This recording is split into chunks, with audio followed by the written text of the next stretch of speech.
ومن بعد مشات ذبحات المأزة وجبدات القلب ديالها وكلاتو خضر. وقال لهم بانه كان عرس عند الجن وجاو اكثر من 100 واحد. ناضت العائله ومع الدراري كانوا صغار بداو كيغوتوا.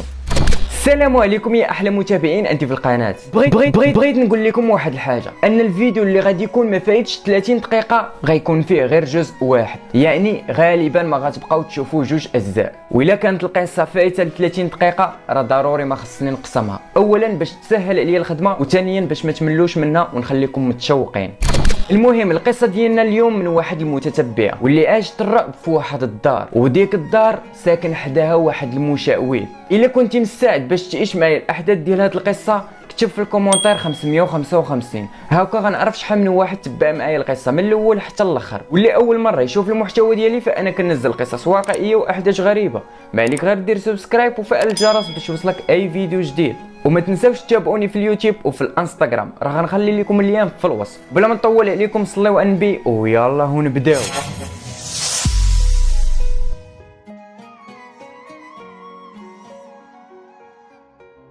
قصتنا غتبدا مع واحد البنت سميتها إكرام، كتسكن في الرباط وفي عمرها 26 عام، عندها 3 ديال الخوت وهي الكبيره فيهم. والاحداث ديال هاد القصه غيبداو معاها ملي كانت كتقرا في الاعدادي، يعني مده طويله دازت على هاد القصه. في ديك الفتره كانوا عائله إكرام ساكنين حدا واحد السيد مولوع باحضار الجن والشعوذه، يعني شواف. وفي كل ليله ديال نهار الخميس كتكون عنده الحضره وكيجيو عنده الناس من جميع المدن المغربيه، وفي ديك الليله كتكون عنده الدار عامره، والجيران تقريبا كاملين كيمشيو يتفرجوا في ديك الليله الا العائله ديال إكرام. في واحد النهار إكرام سولات باباها واللي سميتو ابراهيم: بابا علاش ما كتخليناش نمشيو حتى حنايا نتفرجوا في ديك الليله؟ رد عليها: لا بنتي ما نمشيوش، حيت داكشي اللي كيدير داك السيد ماشي مزيان. المهم في الليله اللي كيكون داير فيها داك السيد الحضره كتكون زاهيه وكلشي ناشط وكيتفرج، وفي كل مره كيجيب لهم فرقه، مره يجيب لهم قناوه، مره إساوة، مره حماتشه، على حسب الطقوس اللي كيديرها والكليان اللي كيجيو لعنده.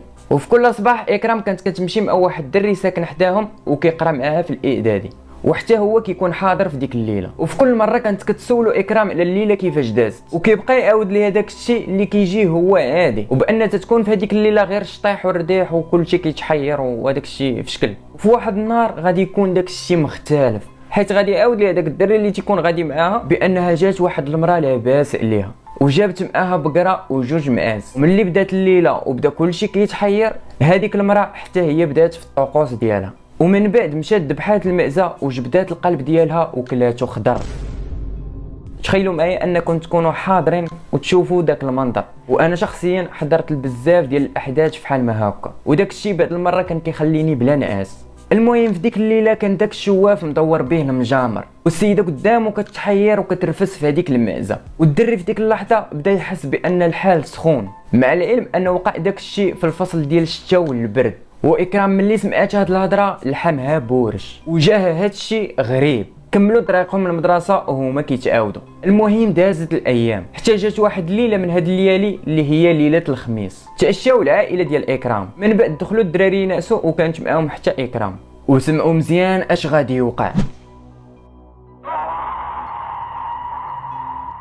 ملي دخلوا لفراشهم طفاو الضو وشويه هما يتفزعوا، ومع الدار عندهم سفليه بداو كيسمعوا الدرديك في السطح فحال الا عندهم العرس. ناضت العائله ومع الدراري كانوا صغار بداو كيغوتوا، وإكرام هي تبدا حتى هي تغوت: ماما اش هاد الشيء؟ شي واحد عندنا في السطح. وباهم هنايا شعل الضوء وجمع ولادو حداه، وشويه ما بقاش داك الصوت كيتسمع، وداك المشعوذ كانت مازال عنده الليله الصوت ديالها كيتسمع بالجهد، ومع دارو لاصقه على دار إكرام حتى الدرديك ديال هذيك الدار كيسمعوه. من بعد ملي ما بقاو كيسمعوا والو، المهم هي دخل الدراري لبيتهم وبدات كتلاهي فيهم باش ينعسوا، حيت كانوا قارين في الصباح بكري، وغير طفات عليهم الضو ومشات لبلاصتها حتى غيرجع داك الصوت اللي سمعوه من السطح. وهاد المره ما كانش غير الدرديك، كان حتى الغوت. ناضت العائله وهي مخلوعه وما عرفوا ما يديروا، باهم جمعهم وقال لهم سكتوا وما ديروا والو. وإكرام كانت مخلوعه بزاف حيت داكشي اللي كيوقع كيخوف، وباهم ما قدرش يطلع للسطح حيت كان خايف على راسو، وبقاو كيسمعوا في داك الصوت حتى سالت الليله عند داك المشعوذ. باهم في ديك اللحظه مشى طلق القران، وامهم حاولت تنعس الدراري وتوهمهم بان داك الشيء اللي كيسمعوه جاي من عند داك المشعوذ. الا اكرام اللي كانت عارفه اش كيوقع. المهم نأسات العائله، وملي صباح الصباح فاقوا الدراري باش يمشيو للمدرسه، وقال لهم بواهم بان هذا الشيء اللي وقع ما يقولوه لحتى واحد. والغريب في الامر ان حتى واحد من الجيران ديالهم ما جات شكه من داك الصوت، يعني غير هما بوحديتهم اللي كيسمعوا الدرديك. صافي داز داك النهار مزيان، وملي جا الليل اكرام بدات كتحس بالخلعه غير بوحدها، وبدات كتسول في راسها واش يمكن يرجع داك الصوت بالليل، منين غيكون جاي داك الصوت. المهم جا وقت العشاء وتعشاو، من بعد اكرام وخوتها بداو كيلعبوا مع بعضياتهم حتى جات امهم باش تنعسهم، فرشات ليهم ومشاو لبلايصهم. ولكن ملي طفات عليهم الضو ناض الماراطون عندهم في السطح. باهم تعجب، اوه ما كاينه لا ليله لا والو، كيفاش كيوقع هذا الشيء؟ ناضت عاود العائله والدراري الصغار ما بغاوش يسكتوا من البكا. باهم في هذه اللحظه غيمشي يخرج لعند داك الشواف وغيعاود له هذا الشيء اللي واقع ليه، وهو يطلبو باش يمشي معاه للدار ويشوف اش هذا الشيء اللي كيوقع في السطح. ولكن داك الشواف ما بغاش يمشي معاه للدار، وقال له باللي هاد الليله راها ليله الجمعه، ما يمكنش ليا نمشي معاك، ولا كانوا شي وحدين من غير الانس تقدر توقع ليا شي حاجه اللي خايبه. وزاد قال له الا بقاو فحال ما هاكا نهار السبت اجي عندي وديك الساعه نمشي معاك. وبابا طرانيا بدا كيطلب في داك السيد ولكن هو ما بغاش يمشي. المهم خلاه وهو يمشي لعند واحد الفقيه وقال له على هاد الشيء اللي وقع له، وطلب الفقيه باش يمشي معاه للدار. مشى معاه الفقيه، ولكن الصدمه ملي وصلوا للدار ما لقاو فيها لا اصوات لا والو. والفقيه والسي ابراهيم طلعوا للسطح باش يشوفوا اش كاين، ما لقاو حتى شي حاجه. من بعد هبطوا لتحت وطفاو الضوء، والليل كامل بقى معاهم داك الفقيه، ولكن داك الصوت ما عاودش رجع. وملي قرب يوصل للفجر الفقيه بغى يمشي في حاله، وهو يقول للسي ابراهيم ما عندك منهاش تخاف، راني قريت شويه القران وباذن الله ما غتبقاو تسمعوا والو. وهو يمشي للجامع باش يصلي بالناس. داز داك النهار واكرام في الصباح تلاقات مع داك الدري، وهما غادن في طريقهم للاعدادي ما بغات تقول له والو. وملي كانت راجعه من القرايه لقاها داك الشواف، وهو يسولها على بواها، وقالت له باللي راه في الخدمه وما كيجي حتى العشيه. وهو يقول لها ملي يجي قولي له يدوز لعندي، راني باغيه على شي غراض. اكرام مشات للدار وبداو كيطيحوا عليها اسئله في راسها. شواف اش بغى بابا؟ ياك ماشي سحور ولا غيدير ليه شي حاجه؟ وما في خبارهاش باللي بواها هو اللي باغي داك الشواف. اللي عارفه هو ان بواها ما كيحملش داك الشيء اللي كيدير داك السيد. المهم ملي جاب بواها مشات كتجري لعندو، سلمات عليه وبالفرحه قالت له بان داك الشواف راه باغيك. لا لا لا ماشي هاد الشيء اللي وقع. ملي جاب بواها سلمات عليه وسكتات، ما بغات تقول له والو وخلاتها بينها وبين راسها. دازت ديك العشيه، في الليل تعشاو الدار وكل واحد شد بلاصتو وبقاو فايقين واخا طفاو الضو، الا الدراري الصغار اللي ناعسوا.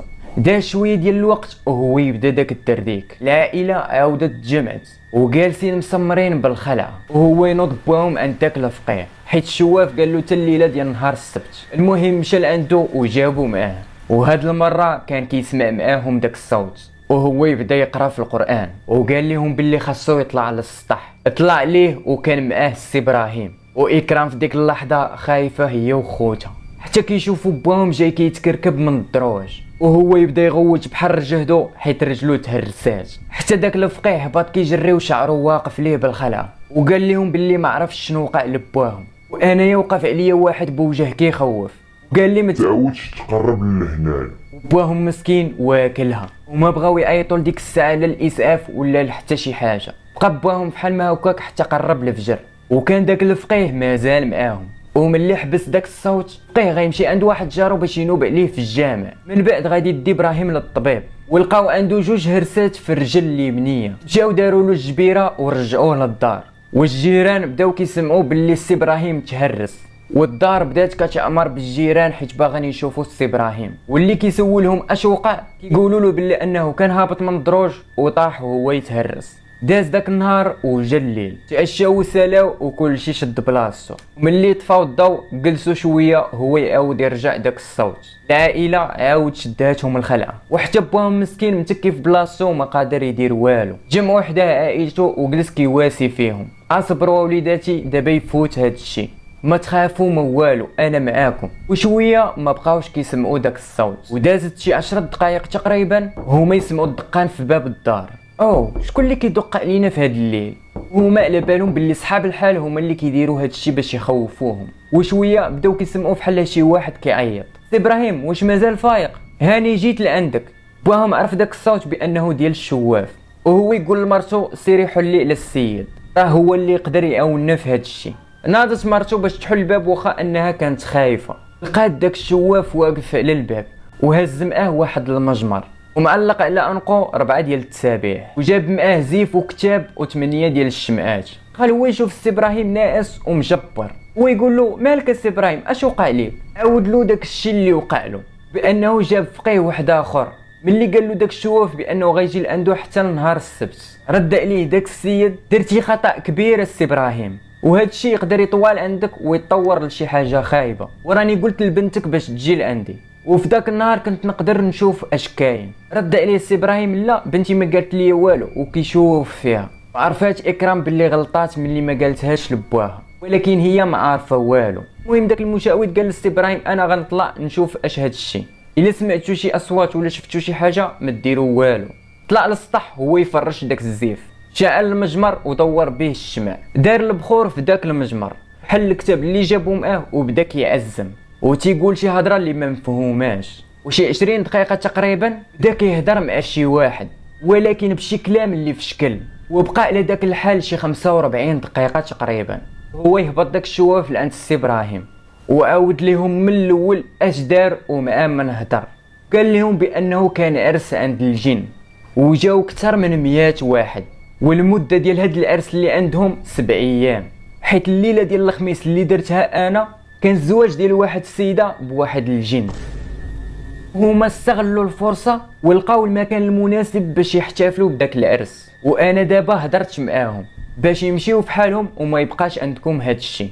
وهما يشرطوا عليه انهم يذبحوا 4 ديال الدجاجات كروازيات وعمرهم بعضو، وملي غتجيبوهم غتذبحوهم في السطح، ويكون الوقت ما بين 12 والفجر، ومن بعد غادي يمشيو في حالهم، وان هادشي اللي غادي نديرو كفديه ليهم. هو يقول للسي ابراهيم انا اللي عليا درتو، الله يخليكم على خير. ولكن السي ابراهيم ما خلاهش يمشي حتى يعطيه شي بركه، ما بغاش داك السيد وقال للسي ابراهيم الله يشافيك راك عزيز عليا. دازت ديك الليله بخير وعلى خير.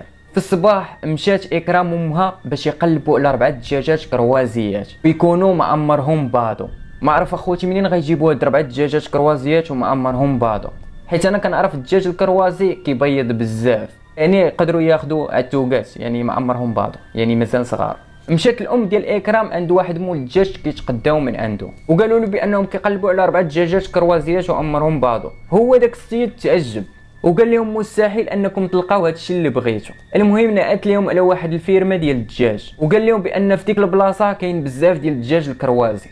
داكشي اللي داروا، مشاو كيقلبوا على ديك الفيرما وهما يلقاوها، دخلوا ليها وسولوا داك السيد اللي حاضي ديك الفيرما بانهم جاو على واحد الغرض، بغاو 4 ديال الدجاجات يكونوا كروازيات وعمرهم بعضو. داك السيد تعجب وبحال ما بغاش يعطيهم هاد الدجاجات، حيت قال مع راسو ممكن انهم يديروهم في السحر. ولكن الام ديال اكرام باينه عليها ما عندهاش مع داك الشيء، وحكات للراجل كل شيء. السيد بقات فيه العائله ديال السي ابراهيم، هو يدير اللي في جهده باش يقلب على هذوك الدجاجات، ومن لحسن الحظ لقاهم عطاهم ليهم فابور. من بعد مشاو رجعوا للدار، ملي قربت 12 ديال الليل تقريبا دق عليهم داك الشواف، وهاد المره جاب معاه 2 دراري وحدين اخرين، واحد هاز في يدو قرقابينه وواحد هاز في يدو طبل كبير بحال ديال القناوه. وهاد الدراري اللي جاب معاه كيكونوا معاه في كل ليله. دخلوا للدار ورحب بهم السي ابراهيم. بعد داك الشواف والدراري اللي معاه غيطلعوا للسطح، طلعوا معاهم دوك 4 الاتوقات اللي كروازيات، بداو يضربوا والفقيه مشعل واحد المجمر فيه البخور، من موراها ذبح عتوقه وحده، وهو يبدا الدرديك في الدار. في كل وحده كيذبحها كتوقع شي حاجه، تسالى الاتوقات كاملين وما بقى لا الدرديك لا والو. وديك الساعه كان تقريبا 3 ديال الليل، يعني 3 ديال السوايع وهما في ديك الحاله. هبطوا دوك الدراري ومعاهم داك الشواف. هو يقول للعائله ديال السي ابراهيم على سلامتكم راه ما بقى والو، غير كونوا هانيين. سلم على السي ابراهيم وعطاهم شي بركه وهما يمشيو في حالهم. لكن المفاجاه ملي صباح الصباح طلعت الام ديالهم للسطح وغادا تلقى هادوك 4 الاتوقات بلا ريوس، والدم كان قليل بزاف بحال شي واحد غير تجرح. وهي تفاجئ من داكشي اللي شافت، بعد شدات دوك الاتوقات ورماتهم في الزبل حشاكم. ومن داك النهار ما بقاو كيسمعوا والو. دازت عامين السي ابراهيم غادي يتحول من ديك الدار، وتيقول المثل ما تبدل صاحبك غير بمكرف منه. المهم الخوت سالات القصه ديالنا. الا عجبتكم القصه ما تنساوش ديروا واحد لايك وشي كومونتير يكون محفز، وبارطاجيو هذا الفيديو مع اصحابكم. وحتى لهنا غادي نودعكم ونتلاقاو يوم الثلاث. استودعكم الله الذي لا تضيع ودائعه. سلام.